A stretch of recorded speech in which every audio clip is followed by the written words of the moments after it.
Parti Farhaj. Parti yang tak boleh lawan korupsi lagi.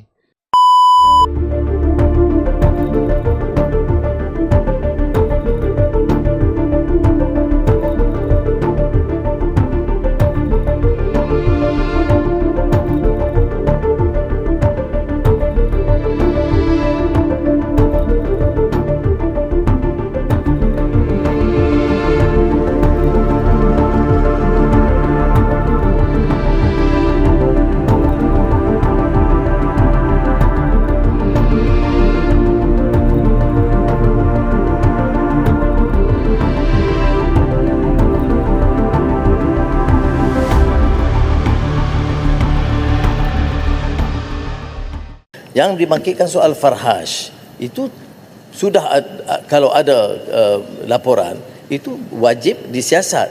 Tapi SPRM harus bertindak berdasarkan siasatan. Isu dia apa? You can read in the news, people linked to the Prime Minister, people like Farhaj, who have, left the Prime Minister's side now suddenly become a billionaire or multi-millionaire. Multiple millionaire. And then all these talks about all these companies, linked to this, linked to that. Semasa itu Farhaj belum menjadi anggota syarikat tersebut. Tak apa. Sesiapa pun termasuk saudara Farhaj. Datuk Seri Farhaj sekarang ni. The breaking point will be the Azam Baki and the corporate mafia allegations and then the refusal of the government to do an RCI on it. Dalam 3, 4 tahun, 5 tahun ini kita lihat slowly parti kita yang mulanya reformasi menjadi cerita lain pula. Parti Farhaj.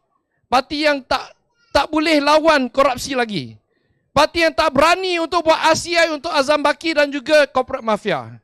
Saya ingin juga mengeluhkan dan berhubung dengan isu yang melibatkan kes tomahan terhadap Datuk Seri Farhaj Salvador. Kontroversi demi kontroversi yang ditimbulkan dan dikaitkan dengan Farhaj perlu ditangani segera dan penafian mentah-mentah sahaja tidak lagi akan diterima oleh rakyat. Setiap perkara yang Farhaj buat itu, saham yang dia beli, saham yang dia lupuskan, ini semua mesti ada perkara yang bersabit dengan sepak terajang kuasa dalam negara kita, kan?